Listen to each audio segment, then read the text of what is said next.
You're listening to the Options Insider Radio Network, the home of the Options Podcast. For more quality options programs, visit theoptionsinsider.com or search for Options Insider Radio Network in your podcast provider of choice. Listeners can also access all of our programming through our mobile app available in the iTunes and Google Play stores. Select programs are also available via live stream at mixlr.com/options-insider. That's mixlr.com/options-insider. Don't forget to follow along with your favorite programs and submit your own questions for the hosts at twitter.com/options, stocktwits.com/options, facebook.com/theoptionsinsider, or via questions at theoptionsinsider.com.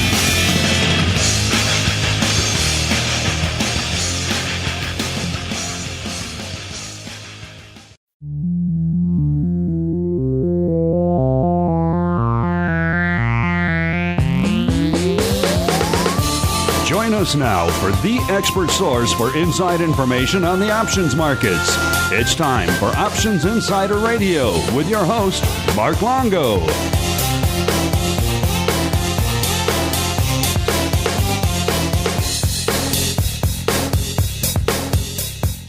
Welcome back to Options Insider Radio, the interview program here on the old network where we welcome on guests from throughout the world of options and derivatives and proceed to pick their brains for the benefit of you, the listener. My name is Mark Longo from the optionsinsider.com, as well as, of course, from the aforementioned network. If I sound a little bit different, it's because we're not coming to you from our studio in Chicago, but indeed from scenic and sunny Florida for the Options Industry Conference 2019. And we have a great series of guests lined up for you throughout the week, so stay tuned to the network. Lots of great stuff coming your way, including our next guest. He is a newcomer to the program and indeed to the network. He is Craig Iseli, the Chief Operating Officer over there at SpiderRock. Craig, welcome to the program. Yeah, welcome. Enjoy being here. It's fantastic. And Craig, as we are wont to do with all of our first-timers here on the network, why don't you go ahead and give our audience a little bit of an overview of your background in the space and how you found your way to becoming the COO of SpiderRock. Well, about 2006, my partner and I, George Papa, we started SpiderRock. I think George would say it started in his closet or in a garage, but originally it was a software platform that we built. We turned it into a proprietary trading outfit. We eventually grew up and raised a little money and started a hedge fund. And along the way, people really liked the technology platform that we built. So we started to license that in 2008. And that's really been the core of our business since 2008 is licensing a technology platform for algos and risk management for options traders. Interesting. You have a lot of different moving pieces to the business now. Because I often think of you in the vendor category, but we had Eric on not too long ago talking about the asset management side. So a lot of different moving parts. What's your 10-second elevator pitch when someone asks you, what the heck is SpiderRock? What do you tell them these days? You guys do so many different things. I tell them that if you know anything about SpiderRock, the answer to that is more complex than I can answer in 10 seconds. But SpiderRock has three companies in it right now. One is SpiderRock Platform, which is the platform I talked about, SpiderRock Advisors, which is a sub-advisor. Basically, it's a customer of our SpiderRock platform. It's a way to utilize it. And then we have a market data group. The market data group is there because we've built all this infrastructure to support the platform and to support our other businesses, and that's one way that we monetize that. I've always been curious, back to the deep, dark origins in the garage. Where does the name SpiderRock come from? So SpiderRock is actually a rock out in northern Arizona. George's grandmother taught in the school there. It's on an Indian reservation, and it's always sort of been, it's part of our logo, it's part of our motif in the office, and you'll find it everywhere. A couple of the guys in the team went out there last year, took a drone and flew it around, took pictures, brought them back to the office, had videotape running. So it's got some It's got some personal meaning around the office. I like it. I always had it seemed to me like a vaguely menacing name. I never knew where it came from. You don't associate spiders and rocks and vendors together. So kind of an interesting mix. Makes it stand out from the crowd. Speaking of standing out from the crowd, there's a big crowd here at the Options Industry Conference this year. What is it that brings you down to the conference? Do you have some new announcements? Maybe kind of just showing the flag and catching up with all of your clients and users in one space. So what is it that brings you down? Aside from talking to me, obviously. Yeah. What brings us here every year is we've really been a core piece of this industry for about 10, 12 years now, and we network in with all of the exchanges, with all the big brokerage firms, and it's really a place where we can come down and catch up with everybody in a real efficient manner rather than traveling to New York or traveling to Chicago. It's not really the place where we find a large number of our clients. Most of our clients are buy-side firms, but it's a place where the people that we're dealing with issues, day-to-day issues that impact us from a cost and operational standpoint are all here. One of the reasons I like to bring vendors, and you said you guys play in a lot of different areas. I'm going to put you in the vendor bucket for now. But one of the reasons I like to talk to vendors on the show is because you guys have a little bit more systemic view of the industry than like one siloed exchange or one siloed broker. You kind of see a lot of flow going up across a lot of different areas. So maybe you see things developing sometimes a little bit earlier. Sometimes maybe you see a more top-level view of what's going on in the industry. Obviously, this is an exchange-oriented conference. There's a lot of talk about exchanges and venues. We're up to 16 now here with the addition of MIAX's third venue. So I'm curious for you guys, market data provider, also provider to a lot of end users of these different venues. What are your thoughts on that proliferation of venues out there? It's a lot of fragmentation, which could be an opportunity for a firm like yours, but also it puts an onus of providing liquidity and connectivity to a lot of firms that maybe is a bit of a burden for your clients. So where do you think we're falling? Are we getting to the point where it's becoming maybe detrimental to the industry? Is it too many venues, or is it for you guys, the more the merrier? For us as a vendor, it's not more the merrier because every time a new one opens up, it's something that we have to connect to in a new model. But there's nothing wrong with that. That's fine. That's a natural way of things. But I think over the last several years, the real issue for our clients is sort of the fragmentation of liquidity. And being able to find that liquidity across the lit markets seems to be an issue that's getting bigger and bigger.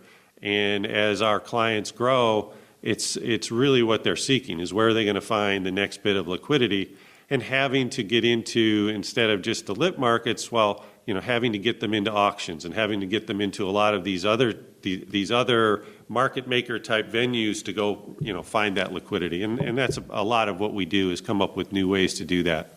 And of course, as asset managers, you guys have to go find that liquidity yourself too. So it's an onus on that front. It's an onus on that part of the business too, because you need to have good, efficient trades for your clients. So it sounds like you fall on the perhaps negative impact to the industry side of the camp, as opposed to this is an opportunity for everyone. I don't want to call it negative, but I want to call it. It needs to maybe be managed, and we need to be thinking about all the different players. And how it impacts them. You've had a few guests suggest something like that, whether it's regulatory or what it might be, where something that takes into account the need for competition and the need for new venues to be able to create new ways to provide access for their clients, while also making sure that maybe these new entrants are not just de minimis or not just a new way to charge for the same old thing, something that actually is bringing value to the end user. How you do that, short of the long arm of regulation, I don't know, but it is an interesting topic for an industry event like this. You mentioned earlier as well, the SpiderRock advisors. That's an interesting area for us as well. That's an area that's been growing for us in terms of audience for quite some time. We do a lot of content aimed at the option-oriented advisor audience as well. So it's been fascinating for us to watch that audience grow. You come back to this conference 5 or 10 years ago and advisors were kind of an afterthought. They weren't really a big part of this space at all. There wasn't a lot of outreach being done to really try to lure them into the fold. And now we're seeing a lot of firms, yours and many others, OIC as a whole advisor initiative stretching back many years. So it's definitely a focus for a lot of firms in here. Have you guys, now that you guys are pretty active in that side of the space, have you seen a lot of uptake from new advisors and RIAs and asset managers being willing to, I guess we say, accept the gospel of options? Are they more open to the idea of using these tools and these sorts of things, or is that still, you think we still have a lot of road to go there on that front? I think we still have a long way to go there. I think for advisors to effectively leverage options for their clients is a significant amount of work. I think it was a couple of years ago, Cerulli came and did a study, or had done a study for OIC and came out with a whole host of things around, well, why, what are the issues? Why aren't advisors actually really using them? And some of the big things we took away from that was, well, part of it is workflow. Part of it is just to manage an option position, take some more complexity and some more understanding. And educating advisors to do it is a great way to do it. But in the short term, they only have so many hours in the day.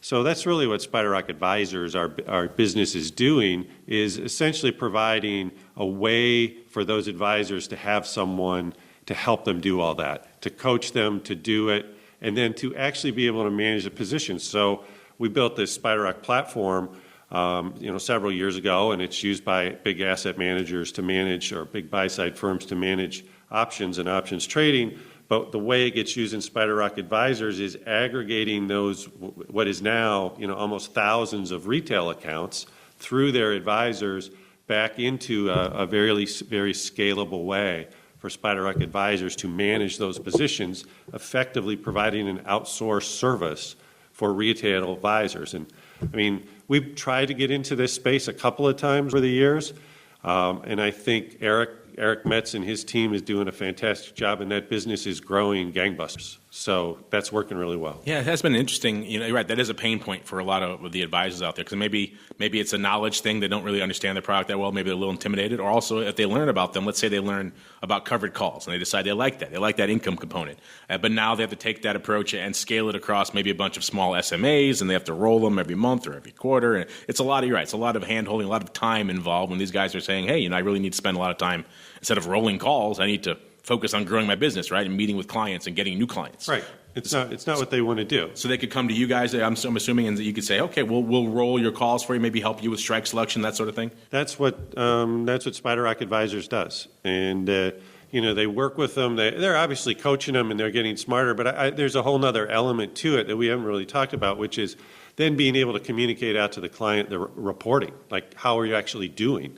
Because even the custodial systems that are out there right now aren't helping that. So we had to build those types of tools too to support the advisors. Now they can have a great conversation with a family office, well, not a family, with their clients to get them to use this tool for risk management. In fact, Eric and Dave, they don't even hardly talk about it using as options. They talk about it as risk management. Makes sense, make it less intimidating. Yeah, that's always good. I've often joked here, and we've been doing this content for advisors for a while now, and I've often joked, if I had the time and wherewithal, and our team did, that was such a fertile space to create tools and platforms for these advisors to be able to onboard options, because one of the most common complaints, in addition to the time management, was also that the tools are terrible or the platforms are terrible. I can't tell you how many advisors have come up to me and said, hey, if I'm Joe Retail and I have $25,000, TD, they're going to throw all the bells and whistles of the best platform in the world at me to trade my options. If I'm managing a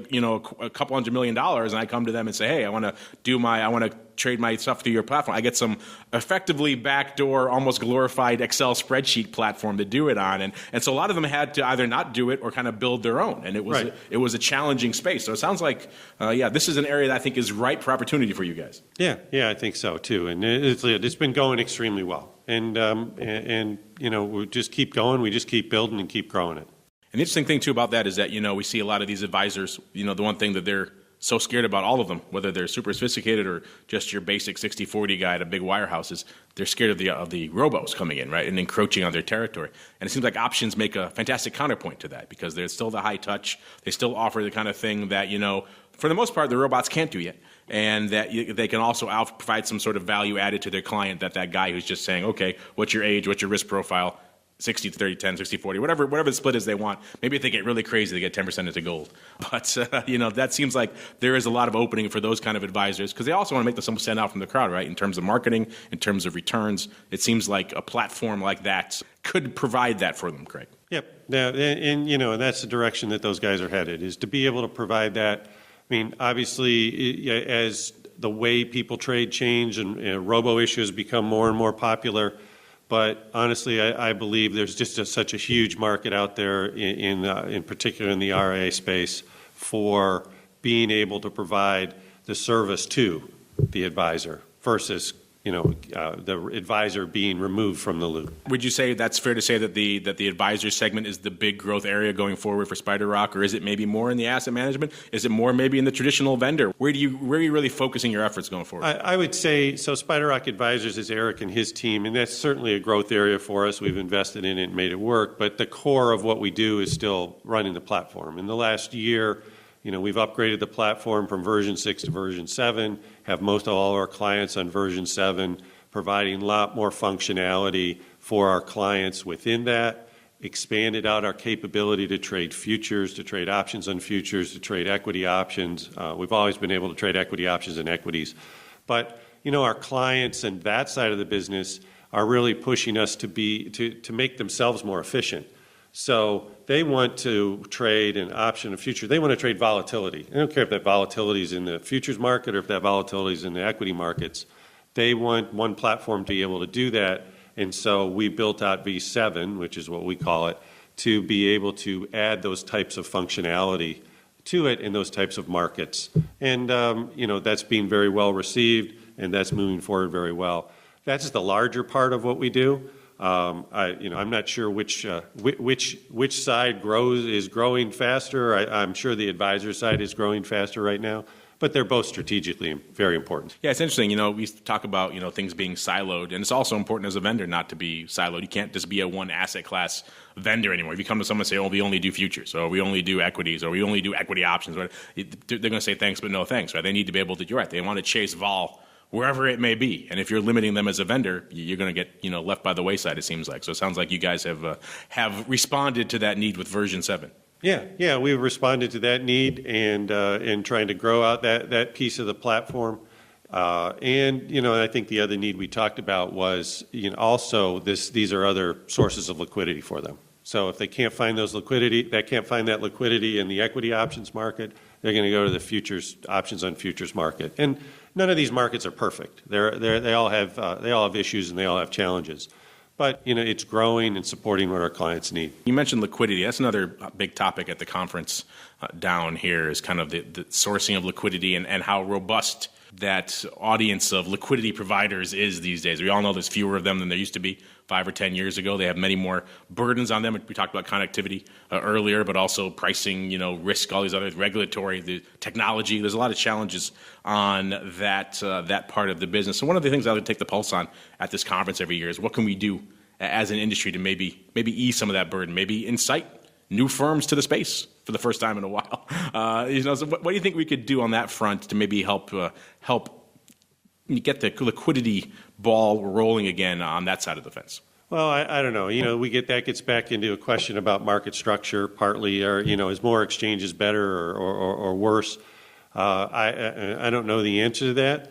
We're solving all the world's problems here today, Craig. Yeah. So from my standpoint, I'd love to see trends that help drive more liquidity back into the lit markets instead of driving them into auctions and driving them to other places. But those are the rules of the game, and that's how it works. So that's how we respond to it as well in terms of, well, how do we get our clients into auctions? How do we get them into complex orders? How do we get them into the other places? The barriers to do that for our clients are higher, but that's what we need to do. In my perfect world, I'd like to drive that liquidity back onto the lit market. Yeah, it's true. It seemed like auctions were a very contentious issue even last year. This year I haven't heard, again, it's just getting started, so maybe things will ramp up, but I haven't heard as much pushback against options. Maybe that's just a resignation that they're here to stay for a little while. I don't know what that is. I don't think there's anything wrong with them. I think they're a good mechanism, but I think it's all balance, right? What's the balance? We need to have really highly competitive markets, not through the top 30 things that we trade, but we need competitive markets through the top 100 or top 150. And in my years in the industry, I've seen that sort of go away.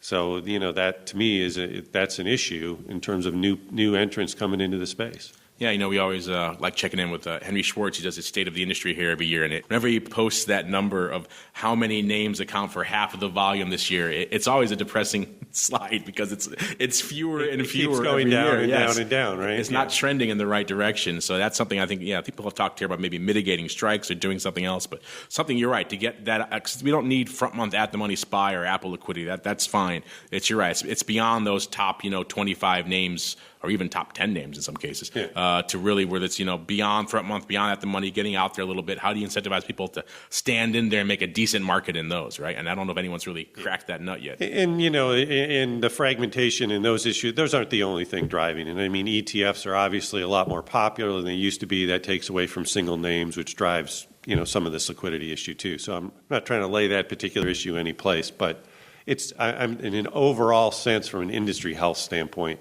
it's something that we need to keep thinking about. Well, Craig, there's a lot to think about here just from our conversation here. But before we go, if you want to leave our audience with any little hint, any little tease for what's coming on the pike from, could be any of your silos, could be advisors, could be the core broker, could be even market data. I wouldn't hold it against you. Now is the time, Craig. The floor is yours. The floor is mine. Huh? I think I've kind of laid out all the things that I've talked about. Advisors is really growing well, and I'm really proud of that business and how it's going. And from our standpoint of SpiderRock platform, getting in there, finding liquidity for our clients, getting them into auctions, finding different ways to match essentially our institutional flow to the liquidity providers in the market is what we're about. You're listening to the Options Insider Radio Network, the home of the Options Podcast. For more quality options programs, visit theoptionsinsider.com or search for Options Insider Radio Network in your podcast provider of choice. Listeners can also access all of our programming through our mobile app available in the iTunes and Google Play stores. Select programs are also available via live stream at mixlr.com/options-insider. That's mixlr.com/options-insider. Don't forget to follow along with your favorite programs and submit your own questions for the hosts at twitter.com/options, stocktwits.com/options, facebook.com/theoptionsinsider, or via questions at theoptionsinsider.com.